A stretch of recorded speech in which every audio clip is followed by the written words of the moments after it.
ꯏꯃꯥ ꯑꯩꯈꯣꯏꯒꯤ ꯂꯥꯏ ꯍꯔꯥꯎꯕꯁꯤꯕꯨ ꯍꯟꯗꯛꯀꯤꯗꯤ ꯀꯔꯤ ꯊꯥꯗ ꯇꯥꯔꯒꯦ?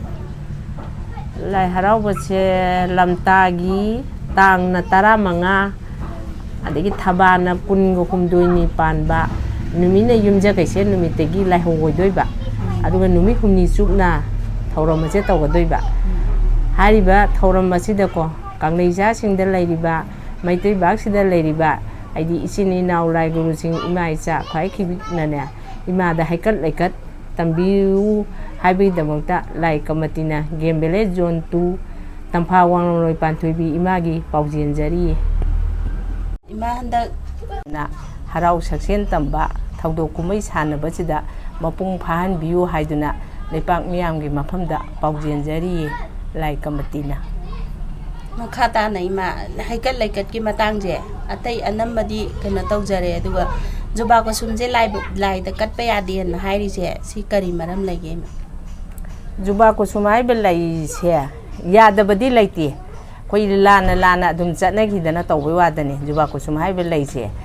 ꯍꯥꯏꯕꯗꯤ ꯃꯥꯂꯦꯝꯁꯤꯗ ꯏꯃꯥ ꯍꯥꯏꯗꯤ ꯇꯥꯏꯕꯪ ꯁꯦꯝꯕ ꯃꯄꯨꯅ ꯁꯦꯝꯃꯝꯕꯗ ꯃꯥꯂꯦꯝꯁꯤꯗ ꯊꯥꯔꯝꯕ ꯍꯥꯏꯗꯤ ꯍꯧꯔꯝꯕ ꯄꯣꯠ ꯈꯨꯗꯤꯡꯃꯛꯇ ꯌꯥꯗꯕ ꯑꯝꯇ ꯂꯩꯇꯦ ꯍꯥꯏꯕꯗꯤ ꯆꯥꯕꯒꯤꯕꯨ ꯑꯣꯏꯔꯦ ꯑꯗꯒꯤ ꯍꯩꯄꯥꯜ ꯂꯩꯄꯥꯟꯕꯨ ꯑꯣꯏꯔꯦ ꯂꯩꯗ ꯑꯣꯏꯔꯁꯨ ꯉꯁꯥꯏ ꯃꯈꯜꯁꯦ ꯃꯥꯏ ꯈꯥꯏꯗꯣꯛꯅꯩꯗꯅ ꯑꯗꯨꯅ ꯖꯨꯕꯥ ꯀꯨꯁꯨꯝ ꯍꯥꯏꯕ ꯂꯩꯁꯤꯗꯤ ꯑꯗꯨꯛꯀꯤ ꯃꯇꯤꯛ ꯃꯒꯨꯟ ꯌꯥꯝꯅ ꯆꯥꯎꯋꯦ ꯃꯥꯗꯤ ꯑꯗꯨꯅ ꯃꯒꯨꯟ ꯌꯥꯝ ꯆꯥꯎꯕꯅꯤꯅ ꯉꯁꯥꯏ ꯑꯩꯈꯣꯏ ꯑꯍꯜ ꯂꯃꯟꯅ ꯍꯥꯏꯗꯅ ꯂꯥꯏ ꯀꯣꯇꯤ 32 ꯑꯗꯒꯤ ꯎꯃꯪ ꯂꯥꯏ ꯁꯔꯣꯏ 32 ꯍꯥꯏꯅꯕꯗꯨꯒꯤ ꯃꯅꯨꯡꯗ ꯉꯁꯥꯏ ꯍꯥꯏꯔꯤꯕ ꯂꯩꯁꯤꯒꯤ ꯃꯁꯔꯨꯛ ꯑꯣꯏ ꯍꯥꯏꯕ ꯍꯥꯏꯗꯤ ꯃꯥꯒꯤ ꯁꯤꯖꯤꯟꯅꯐꯝ ꯍꯥꯏꯗꯣ ꯑꯗꯨꯒ ꯑꯩꯈꯣꯏꯒꯤ ꯎꯃꯪ ꯂꯥꯏꯒꯨꯝꯕ ꯑꯩꯈꯣꯏꯒꯤ ꯂꯥꯏꯒꯤ ꯊꯧꯔꯝ ꯏꯄꯥ ꯏꯄꯨꯒꯤ ꯃꯐꯝ ꯃꯀꯥꯏꯗꯗꯤ ꯇꯝꯃꯨ ꯃꯇꯝꯗ ꯈꯣꯡꯂꯣꯏꯒꯤ ꯂꯩ ꯍꯥꯏꯇꯥꯔꯦꯅꯦ ꯃꯥꯁꯦ ꯂꯩꯁꯦ ꯑꯗꯨꯒꯨꯝꯃꯥꯏꯅ ꯏꯃꯥ ꯏꯄꯥꯒꯤ ꯁꯤꯗꯩꯗ ꯌꯦꯠꯁꯟꯅꯕ ꯑꯩꯈꯣꯏ ꯆꯌꯦꯠꯅꯕ ꯍꯥꯏꯇꯥꯔꯦ ꯑꯗꯨꯒꯨꯝꯕ ꯑꯣꯏꯔꯛꯄ ꯊꯣꯛꯂꯛꯄ ꯍꯥꯏꯗꯤ ꯅꯣꯡ ꯆꯤꯡꯒꯨꯝꯕꯁꯦ ꯃꯥꯁꯦ ꯌꯥꯝ ꯆꯨꯒꯜꯂꯦꯕ ꯃꯥ ꯀꯠꯄꯁꯦ ꯑꯗꯨꯅꯁꯨ ꯃꯌꯥꯝꯁꯤꯅꯁꯨ ꯄꯥꯝꯅꯗꯕꯅꯤ나 ꯑꯗꯨꯒ ꯃꯥꯒꯤ ꯆꯟꯅꯗꯕ ꯃꯐꯝꯗꯤ ꯂꯩꯇꯕꯗꯤ ꯅꯠꯇꯦ ꯑꯗꯨꯒꯤ ꯃꯁꯤꯡ ꯌꯥꯝꯃꯦꯕ ꯍꯥꯏꯔꯤꯕ ꯖꯨꯕꯥ ꯀꯨꯁꯨꯝꯁꯤꯗꯤ ꯂꯩ ꯈꯨꯗꯤꯡꯃꯛꯁꯦ ꯁꯦꯡꯅ ꯍꯥꯏꯔ ꯑꯗꯣ ꯒꯨꯂꯥꯞ ꯍꯥꯏꯔꯦ ꯑꯗꯣ ꯒꯨꯂꯥꯞꯁꯤꯁꯨ ꯃꯈꯜ ꯌꯥꯝꯗꯦꯕ ꯖꯨꯕꯥ ꯀꯨꯁꯨꯝꯗꯤ 109 ꯁꯨꯏꯌꯦꯕ ꯃꯥꯒꯤ ꯃꯈꯜꯁꯦ ꯑꯗꯨꯅ 109 ꯁꯨꯕꯅꯤꯅ ꯎꯃꯪ ꯂꯥꯏꯒꯤꯗꯃꯛꯇ ꯁꯤꯖꯤꯟꯅꯅꯕ ꯍꯥꯏꯗꯤ ꯁꯔꯣꯏ ꯉꯥꯔꯣꯏ ꯍꯥꯏꯇꯥꯔꯦꯅꯦ ꯑꯗꯨꯒꯨꯝꯕꯗ ꯁꯤꯖꯤꯟꯅꯕ ꯂꯩ ꯑꯣꯏꯅ ꯑꯣꯏꯈꯤꯕꯅꯤꯅ ꯑꯗꯨꯅ ꯑꯩꯈꯣꯏꯒꯤ ꯏꯄꯥ ꯏꯄꯨ ꯑꯩꯈꯣꯏꯅ ꯂꯥꯠꯆꯔꯤꯕ ꯍꯥꯏꯗꯤ ꯊꯧꯅꯤꯖꯔꯤꯕꯁꯤꯒꯤ ꯃꯀꯥꯏꯗ ꯍꯥꯏꯗꯤ ꯂꯥꯟꯖꯜꯂꯨꯕ ꯍꯥꯏꯗꯤ ꯀꯠꯁꯜꯂꯨꯔꯗꯤ ꯑꯀꯥꯏꯕ ꯅꯨꯡꯉꯥꯏꯇꯕ ꯊꯣꯛꯏ ꯍꯥꯏꯕꯒꯤꯗꯃꯛꯇ ꯃꯥꯁꯦ ꯇꯣꯉꯥꯟꯅ ꯈꯤꯇꯪ ꯊꯩꯗꯣꯛꯑꯒ ꯊꯝꯕꯒꯤ ꯋꯥꯗꯅꯤ ꯉꯁꯥꯏꯒꯤ ꯂꯩꯁꯦ ꯃꯥꯒꯤ ꯃꯁꯤꯡꯁꯦ ꯃꯁꯤꯡ ꯌꯥꯝꯕ ꯂꯩ ꯍꯥꯏꯇꯥꯔꯦꯅꯦ ꯃꯈꯟꯗꯣ ꯌꯥꯝꯕꯗꯣ ꯑꯗꯨꯅ ꯂꯩ ꯈꯨꯗꯤꯡꯃꯛꯇꯒꯤ ꯑꯍꯦꯟꯕ ꯃꯀꯣꯛ ꯑꯣꯏꯕ ꯂꯩꯗꯗꯤ ꯖꯨꯕꯥ ꯀꯨꯁꯨꯝꯁꯤꯅꯦꯕ ꯑꯗꯨꯒ ꯖꯨꯕꯥ ꯀꯨꯁꯨꯝꯁꯤꯅ ꯄꯤꯔꯝꯃꯤꯕ ꯀꯥꯟꯅꯕꯁꯤꯁꯨ ꯀꯌꯥꯝ ꯀꯥꯟꯅꯒꯦ ꯃꯥꯁꯦ ꯑꯩꯈꯣꯏꯒꯤ ꯍꯤꯗꯥꯛ ꯑꯣꯏꯅ ꯁꯤꯖꯤꯟꯅꯕ ꯌꯥꯏꯕ ꯖꯨꯕꯥ ꯀꯨꯁꯨꯝꯒꯤ ꯂꯩ ꯂꯩ ꯑꯃ ꯁꯥꯈ꯭ꯔꯦꯗꯅ ꯑꯃꯁꯤꯒꯤ ꯀꯥꯔꯛꯁꯤꯗ ꯑꯩꯈꯣꯏꯒꯤ ꯂꯩꯒꯤ ꯃꯅꯥ ꯑꯃ ꯅꯞꯄꯒ ꯁꯥꯠꯄꯅꯦꯕ ꯂꯩ ꯅꯠꯇꯕ ꯂꯩ ꯃꯅꯥ ꯍꯥꯏꯇꯥꯔꯦꯅꯦ ꯑꯗꯨꯒꯤꯗꯣ ꯑꯩꯈꯣꯏꯅ ꯈꯨꯟꯅ ꯁꯣꯛꯄꯗꯤ ꯌꯥꯗꯦ ꯃꯥꯁꯦ ꯑꯩꯈꯣꯏꯒꯤ ꯀꯥꯇꯤꯒꯨꯝꯕꯅ ꯃꯥꯁꯦ ꯀꯛꯄꯤꯔꯕ ꯑꯗꯨꯒꯀꯛꯄꯤꯔꯒ ꯁꯤꯁꯦ ꯃꯅꯥ 7ꯁꯦ ꯐꯨꯠꯂꯒ ꯑꯩꯈꯣꯏꯒꯤ ꯊꯛꯄ ꯍꯥꯏꯗꯤ ꯑꯗꯨꯒ ꯌꯥꯝ ꯀꯟꯅ ꯐꯨꯠꯄꯁꯨ ꯃꯥꯁꯦ ꯅꯥꯡꯉꯦ ꯍꯥꯏꯕ ꯅꯥꯡꯂꯤ ꯇꯧꯋꯦꯕ ꯑꯗꯨꯅ ꯌꯥꯝ ꯀꯟꯅ ꯐꯨꯠꯇꯣꯛꯇꯅ ꯈꯤꯇꯪ ꯍꯥꯏꯔꯞꯇꯪ ꯍꯥꯏꯗꯤ ꯂꯨꯝꯕꯨ ꯁꯥꯔꯒ ꯃꯍꯤꯛ ꯃꯇꯥꯡꯕꯨ ꯑꯣꯏꯔꯁꯨ ꯑꯃꯕꯨ ꯑꯣꯏꯔꯁꯨ ꯍꯥꯏꯗꯤ ꯁꯤꯅꯕ ꯍꯥꯏꯇꯥꯔꯦꯅꯦ ꯑꯗꯨꯃꯥꯏꯅ ꯇꯧꯔꯒ ꯊꯛꯄꯗ ꯃꯤꯑꯣꯏꯕꯒꯤ ꯑꯩꯈꯣꯏꯒꯤ ꯏꯁꯤꯡ ꯑꯍꯟꯁꯤꯡꯅ ꯊꯥꯏꯅꯒꯤ ꯑꯍꯟꯁꯤꯡꯅꯗꯤ ꯑꯩꯈꯣꯏꯒꯤ ꯏꯁꯤꯡ ꯄꯨꯛꯆꯠꯄ ꯀꯥꯏꯅ ꯏꯁꯤꯡ ꯉꯥꯏꯇꯪ ꯀꯩꯅꯣ ꯇꯧꯕꯁꯦ ꯑꯁꯤꯒꯨꯝꯕꯒꯤ ꯂꯥꯏꯅꯥꯗꯅꯦ ꯁꯤꯖꯤꯟꯅꯕ ꯍꯤꯗꯥꯛ ꯑꯣꯏꯅ ꯁꯤꯖꯤꯟꯅꯩꯕ ꯑꯗꯨꯅ ꯃꯉꯣꯟꯁꯤꯗ ꯑꯩꯈꯣꯏꯒꯤ ꯀꯠꯄ ꯌꯥꯕ ꯌꯥꯗꯕ ꯍꯥꯏꯅ ꯃꯌꯥꯝꯅ ꯈꯥꯏꯗꯣꯛꯄꯤꯔꯝꯃꯤꯁꯦ ꯂꯩꯁꯤꯒꯤ ꯃꯒꯨꯟ ꯁꯛꯇꯤ ꯌꯥꯝꯕ ꯑꯗꯒꯤ ꯃꯥꯒꯤ ꯃꯁꯤꯡ ꯌꯥꯝꯕ ꯑꯗꯨꯅ ꯑꯩꯈꯣꯏꯅ ꯂꯥꯏ ꯍꯔꯥꯎꯕꯅꯆꯤꯡꯕ ꯇꯧꯀꯥꯟꯗꯗꯤ ꯃꯌꯥꯝꯅ ꯈꯪꯗꯕꯅꯤꯅ ꯂꯩꯁꯦ ꯑꯗꯨꯝ ꯃꯌꯥꯝ ꯄꯣꯔꯛꯏꯗꯅ ꯑꯩꯈꯣꯏ ꯂꯥꯏꯕꯨꯡꯗꯁꯨ ꯃꯌꯥꯝ ꯄꯣꯔꯛꯏꯗꯅ ꯑꯗꯩ ꯑꯩꯈꯣꯏꯅ ꯁꯤꯈꯩꯁꯤꯗꯤ ꯑꯉꯥꯡꯁꯦ ꯈꯟꯇꯣꯛꯁꯤ ꯍꯥꯏ ꯑꯗꯨꯒ ꯃꯥ ꯍꯨꯟꯇꯣꯛꯄꯗꯤ ꯌꯥꯗꯦ ꯍꯨꯟꯇꯣꯛꯄꯤꯕꯁꯨ ꯌꯥꯗꯦ ꯂꯪꯊꯣꯛꯄꯤꯕꯁꯨ ꯌꯥꯗꯦ ꯃꯥ ꯐꯠꯇꯕ ꯑꯣꯏꯕ ni haina khoina khantok pa yadi magi mathau lai haba habidi asai saroi kangba matam ko aduwa matang da khoina lai singje masing sungna khoina hapada masu yawba season na ba lai weba aduna mayam na khoina khangjanga do bana aduna imagi da su mayam langba yawri mina khangda banina poreba lai dubu khoina phatte nungaite na huntok pi ni mi mabuni nungai ro haba aduna wakhan nungai ta na magi mafam jaga habido season na pam loina malem sida ko isona khoi tambiramba sabiramba sembiraba matamda awar pamta laitana thambiramne sumna thamjara anduga haigi matangda amu hanga chai mada khoigi khara amanadi haikokne haidana haimang haiku haitup haining haidana sigumbaje hai makok singe haye aduga haimang jidi amu laida katpa yadri je sigi maram jina kari imana hoi hai mamang haimang hai makha haikha hai loi ta ga do ba hai mayai hayai hai maning haining gai leidana hai awang gaina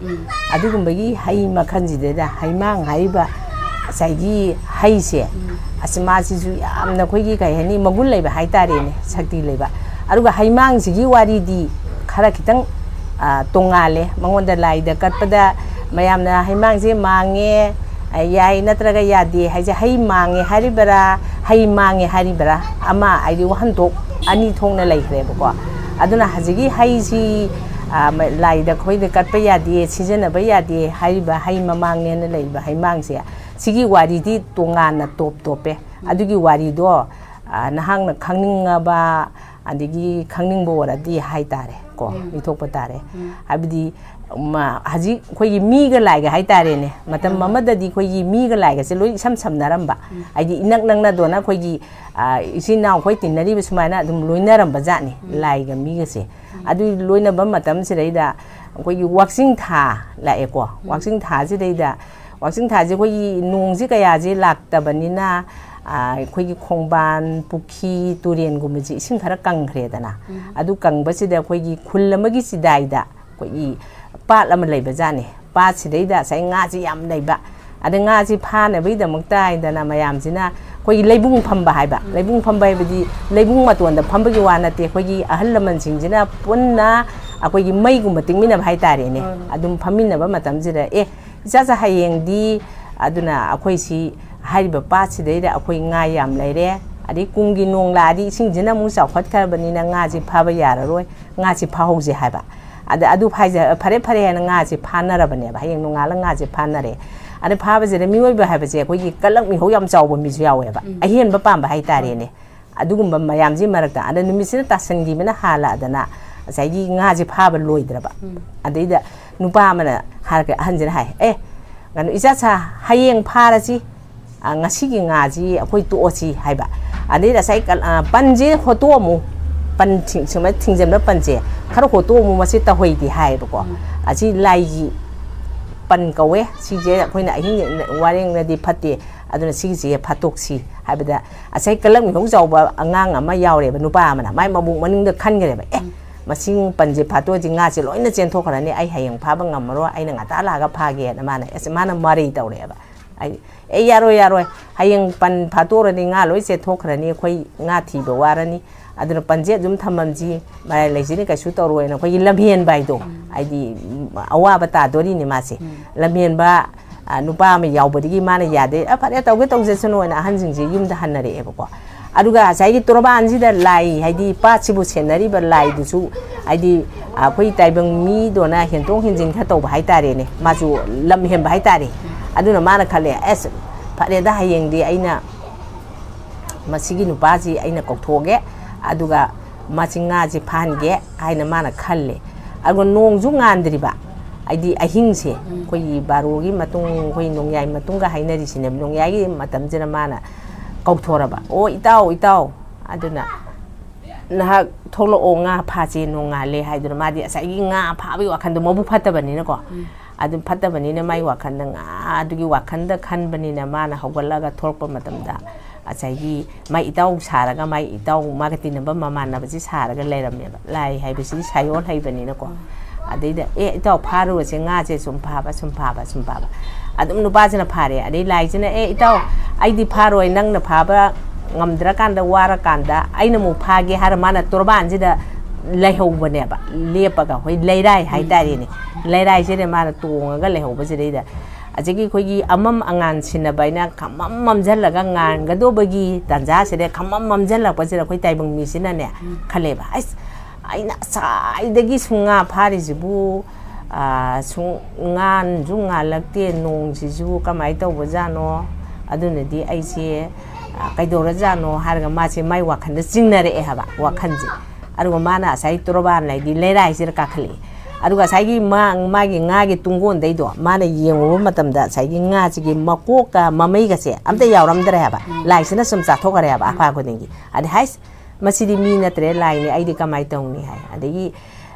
taibang mi je hamsu yam singe ba lok singje mana lai je hai ko itaw ai se ware nang mo pharo hai lai ni itaw no dum pha es aidi ngamaro nang pharo hai lai du su sai hai nei bi joban gi matung ina yada bani na saigi pa sira pumdara ma se nga se pha ba ho khre ba lai sina nupa sina hamu mana yum lom da kanna chelak pane ba mayum lom da chalage ne chelak pam tam da lai sina ais masi chieng khre ma chiki nupa je aina ngasi ma chi pha ho da ba ya de hai bi lai sina tan na rak pane ba adu tan na ko matam da khoi gi thaina mama ngai da di khullamaga lona ba che khoi gi u pambi kum ba chau ba hai ta re ne mayam gi sakhang na na ba na pambi amamam thana ba jani aduda adugumba thana ba mafam ji dai asai mi sina adum chelak ba lai na som tan jalak ba lai na som henjan tan jalak ba aduga akoina koigi koyet kai na samai ga yena ri se koyet si gi ju belu yam na le ram ba adugi wari si dai dai takpi na mi se ja sina aduna koyet si dai da sai koyet si ye pa sina lai sina magi samje pai ra phoi ba ngam da hai ta re ne adu koyet si gi jira adum mana kan ye sangi mine koyet si dai na phoi ba ja da ba dina ma som la ma ga tan ra ba hai ta re adi tan na ba matam ji dai da asai u pambi asau ba ma hora me ba ko u pambi asau bu sigi maton si dai da asai nupa jina kakhale ba kan ni yok salla ba ni na lai sina henjala min upai le te min u pambi asau bu ji maton da ma se kakhat ba aduga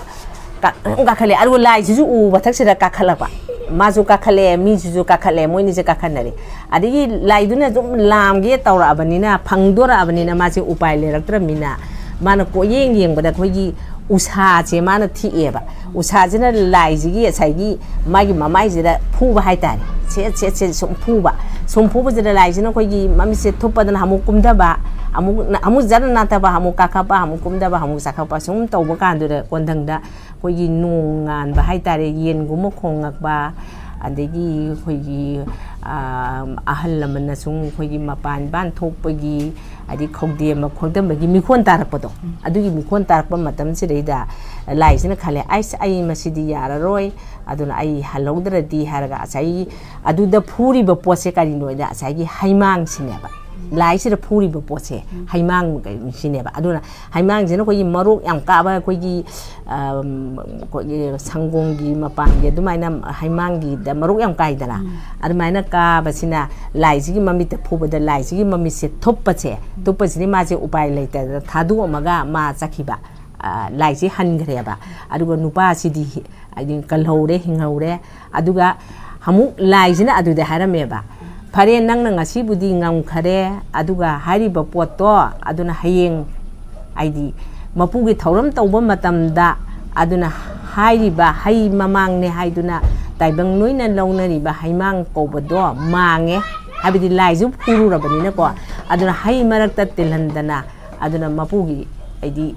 haikal le ka tambada ma yaurak kano haibigi sigum bamju thamame ba adi hamuksu lemna mangba yada banina haimang sina marok se phajana kara adi angang nubi kogi na ba yek papu kumba na ba ge leidana ko adigi sengna haraga angang gi ai khong hamba haraga ra kogi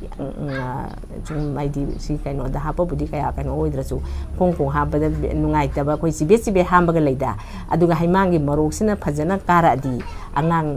ahal warabzu ana yekse phaba haina adugumba gisu sida hida oina ne aidi bibiramba haitare aduna haimang jisu hailaktagi athoiba asagi laibu phuba ngamba aduga karigumba laimang khuramba haitare laimang gaina koi kaino tawidara ko aidi ahan lamana mai besina laigi thorom de laimang khuramini kholamni ga haibentadi lai tanba matamdadi haiba haimang se draka oye yawe haibigi pawro thambiramba su laiye